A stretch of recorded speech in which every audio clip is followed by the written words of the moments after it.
Hello, viewers. Today we have with us a very special guest. So we have Amit Das.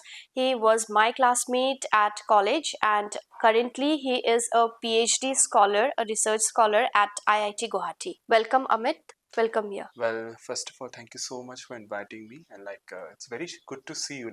Being a Right. woman entrepreneur coming to this field, doing so well. Thank you Yes, so yes. much for having. It's really great, Amit, because we are meeting after too long. Yeah, it's quite Yeah, long, right? yeah. After college. Yes. Yeah. So, Amit, I would like to know a little bit about your educational background. Well, as you know, we have started our journey together from GCC, right? Yeah. So being a commerce student, it's I have no clue what to do from class 12th, then graduation. Then suddenly in graduation, I realized that yeah, I'm more into academics Hmm. or in the field of research. So during graduation itself, I used to teach my friends that way. Okay. After classes, I used to discuss the topics and all. So I found that I'm interested in this field. So that's the reason I have decided, okay, fine, I'll go with this profession, like in the field of academic. But that time I thought being a school teacher. Okay. But the moment I got into graduation, like when I was in my PG for doing MCom, then I realized, okay, I can go with this one. But that time also I was not clear what to do next. Then suddenly for university itself, I come to know, okay, we have to go through the process of UGC NET. All right. Then I have started this process at all, like going through all these classes and all. But what happened? We have not that aware of these things. So I was in first semester. So some people say that yeah, of course you can appear for UGC NET. So I was like, okay, fine. First time I could not come successfully come clear the net. But subsequently in the final year, I remember fourth semester, I have appeared for that, and fortunately I came up with UGC NET in the year 2019. Okay, that's great. Like basically what happened, we were very confused Right. because what to do next. Yes. And only we know that after UGC NET you have only one option, that is assistant professor. We have no other way out. Yes, exactly. So that is the thing, I discuss with my students also. We don't even know the scope that we have after UGC NET. It's not that limited. What do you feel? Is it limited?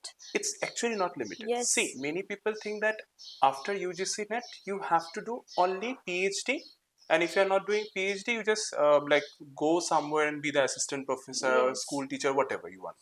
But basically after that there are a lot of opportunities.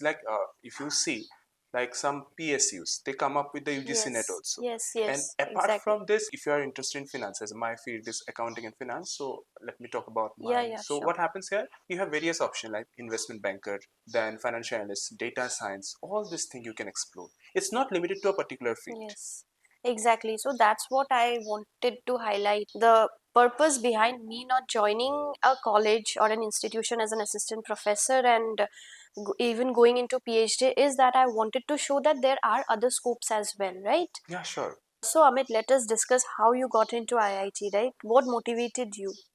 See, I'll be very honest. As I have already said, I had no clue. So what happened? My mother always wanted to me do well, as we all know. Our parents are always like to do this and all. So she has she that time she had no knowledge about this thing, but she knew how to do professor job and all because she was very much interested to teach something like into teaching. So what happened? So some through a common friends, I came to know that in IIT Guwahati also you can do PhD. Okay. I was surprised because being a technological institution, it's very difficult to be a management students to get into that, right? And so I was like, okay, fine. What is the procedure? And then he told me you will go through the notification and all. So I have gone through the notification. Then I came to know the procedure is obviously online. You have to apply online and you have to submit a research proposal. And qualification is basically if you have UGC NET, CAT score. Apart from that, if you have GATE. Okay. So all these are criteria. So you need CAT score and GATE score as well. If you have the scores, you can apply. Yeah. Okay. Then what happens after that? I have gone through the procedure, research proposal, and for that research proposal, there is a proper guidelines given for that. Okay. The guidelines was like a single page. You have to write your proposal. So we have to explain very briefly what are you going to do. That is a research proposal. Okay. But it's not like that whatever going to your present during your panel discussion or presentation, you have to do PhD on that particular topic. You can alter that. But first you have to provide your ideas about your research. Means they will go through that. Are you aware of that topic or not? How will you proceed further? That was the only point. So you Okay. have to go through all this procedure to apply. Okay, so it means you had to prepare your research proposal. Did you have any prior experience than like before? See, I was working in a college. You know very well, Yeah, right? yeah. So what happens that time? I used to write for articles and all. So some of my colleagues and from my university, they helped me to prepare the research proposal. Okay. That is the only thing I have done. Like I don't have that much of knowledge in research. So I was writing for articles, some journals, only with the help of my like colleagues and all. So your colleagues and your professors at university, they did help you with the proposal. Of course, Okay. without them, like it's very difficult to come up with this research proposal. Yes, yes. Research itself is so dynamic, right? It's very dynamic. Like you are going to dig something and then you'll find Yeah. something else and you are end up with something else. You thought of something, now you're ending up doing something Right, right, else. right. Because you are already into it, so you Yeah. must have a lot of knowledge about it. We'll discuss about it also. The next thing, Amit, what was the procedure like? You have already explained the entire procedure. Now you can share a little bit about your experience when you presented your paper and the kind of suggestions or advices that you got from the panel. As we know that when we have to propose something for our further research, so many people what they do, they prepare on the basis of that research proposal, but it's not like that. They will ask you from your subject, right? So when they started basic questions like from accounting, economics, then they asked me some a bit of finance, different areas like marketing and all, basic questions, not like that they will ask you a lot of things, theories and all. Okay. Then they will ask you from your research proposals. So you have to, as I said, it is a single page, Yeah. right? So you cannot describe everything there. So you have to explain each and everything on the basis of your research proposal. After that, since your mine was like I have applied in the field of finance, so they have asked me in the field of finance like derivatives, like all these things. Then you have Okay. portfolio management, The basic stocks. knowledge Yeah, they try yeah, to check. yeah. Then they will go Okay. into deeper, like you're in a particular field. Yeah. For example, if you are applied for finance, obviously they will ask you everything related to finance only. But they may Right. ask you apart from finance, they may ask you economics, management, because we have studied being Yeah, a yeah. commerce students, as you know that we have studied maths, Right. stats and everything. So basic question they may ask, but apart from that they will ask you generally from your field and your research proposal. Okay. So, Amit, how many students were there when you went there for the Well, interview?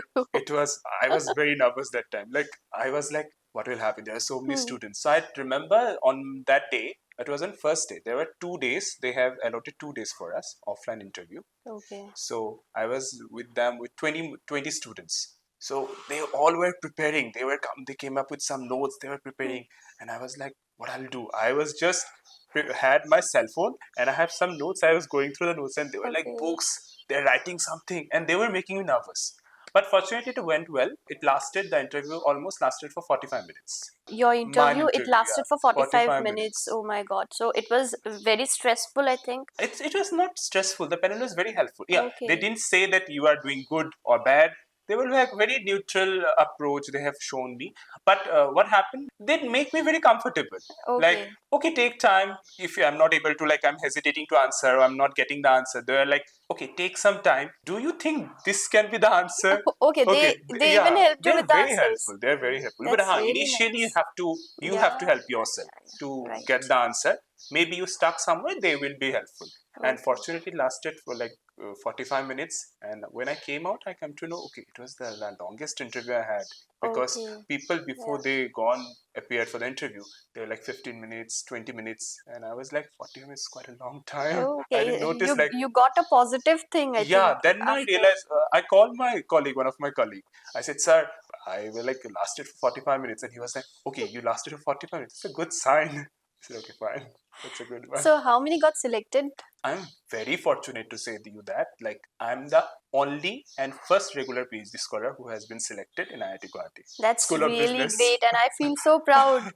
It's a, like a very good thing. Like I thought, you have always the imagination IIT Guwahati, Right. right? That's a very prestigious institution, one of the best in India. Yeah. So when I got selected, I thought there will be so many students across the countries. But then I like, okay, I'm the only one who has been selected to School of Business as a regular scholar. Yes. Along with me, there was a another scholar who was a part-time scholar, but being a regular scholar, I can say I'm the flag bearer of that. Yes, yes, and it's a very, like, it's a thing we can be proud of. We as GCCians, you coming out from GCC, then you pursued your masters from Guwahati University, so it's a very proud thing for us Yeah. that you got into IIT Guwahati. It's a great achievement. See, like after MCOM, many people have no clue what to do. Yes. Same happened with me. Yeah. So I heard about a PhD in IIM, but I was not aware of this IIT PhD and all, because basically what happened, management, when it comes the term management, we always come across the words IIM and all. Yes. So like it's very difficult for me to get the knowledge and all, thanks to that friend like who suggested me. There will be some like they Your well-wisher. Yeah, actually. my well-wishers. Amit, let's talk about your research topic. Like as I have already said, I have proposed on behavioral finance. So I was like, okay, I'll do PhD on that topic. But I always have predilection about my things related to climate change and all. So I come to know there is something called sustainability. Yeah. So I'm like, what is that actually? Then I come to know about the term sustainable finance, green finance, social finance. So when I like gone through these topics, I come to know sustainable finance is a combination of green finance and social finance. Okay. So sustainable finance is basically dealing with the how you are investing as an investor perspective, like how you are investing in green projects which are not adversely affecting the environment, like which is beneficial for the environment. You are not harming the environment, you are using the resources in a best way so that you are giving best return to your investor without harming the environment. So it's quite fascinating. So like I have started, and it's a very new field. If you go through the different research and all, you will find different papers. But even if I talk about India, in India, sustainable finance, or we can say ESG reporting, it is not even compulsory in India. Okay. The government is said that you can, as a company, you can voluntarily use it, but it's not compulsory. For you, it's not like compulsory, you have to do it. So there is no legal framework for this. So this is basically a very new form of finance. So it's a very new concept that you are working on. Actually, it's a very new concept. Yes. See, I'm telling you, like various companies, being a commerce student, you know CSR activities, right? Yeah. So there are CSR activities, there are a list of activities which are listed. Like you have to do this and you have to do that. But what else? That was not compulsory. Like you have to do this only. You have to spend this much of money for environment, this much of money for education, being as a CSR activity, right? So what happened? In that CSR activities, there are a list of activities which talks about environment protection, which talks about like education, then community development.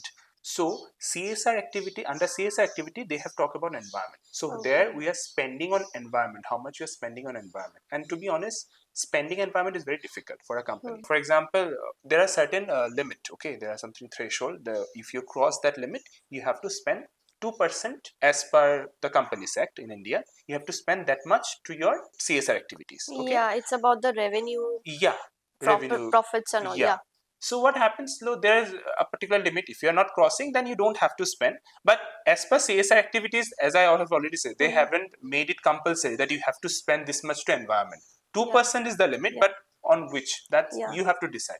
For example, you have a big company and you have crossed the limit, so you are spending money now, right, for environmental projects. Now what will happen, you are planting trees in the roadside. Okay, so you have taken the roadside, you are planting trees, but after planting there is recurring cost also, because you have to take care of the plants. So to avoid this, generally what happens, the companies they just invest in school, one time investment, no recurring expenses. So these are the activities. So if the government made it compulsory, then I think the companies will be like more into environment, like right. apart from having the options, they won't have any sort of options then. It's a very good and a great thing you are working on, Amit. So Amit, what is the kind of guidance you are getting at IIT Guwahati? So what happened in IIT Guwahati, when you talk about assistantship, let me coin this as a supervision and assistant, like financial assistant. So let me talk about first the financial assistance. Financial assistant, basically every month, being a research scholar, if you're a regular research scholar, you are getting stipend every month. Okay.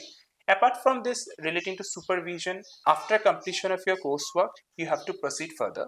But during the term coursework, you can select your guide. You can apply for guideship. Okay. Like you have to apply, you have to approach your supervisor then on the basis of their specialty, your supervisor will be allotted to you. Okay, so what is the relationship that you share with your supervisors? Because I have seen most of the students who are into PhD, they have a lot of complaints, to be really honest. Yeah, that's Yeah, like, to be very fortunate. yeah, My supervisor is very friendly. So let me tell you a very personal story of mine. Like after joining IIT Guwahati in the month of July, I lost my mother in the month of August. that's really sad. Like even after losing my mother, like during the whatever the time I had, like very tough time I had. It's very difficult for me to cope up from that situation. After 7 days, I came to know my father is also not well. He's also suffering from carcinoma, that is cancer. Okay. But that time I still remember my supervisor was there always. Like he's over phone always, whatever.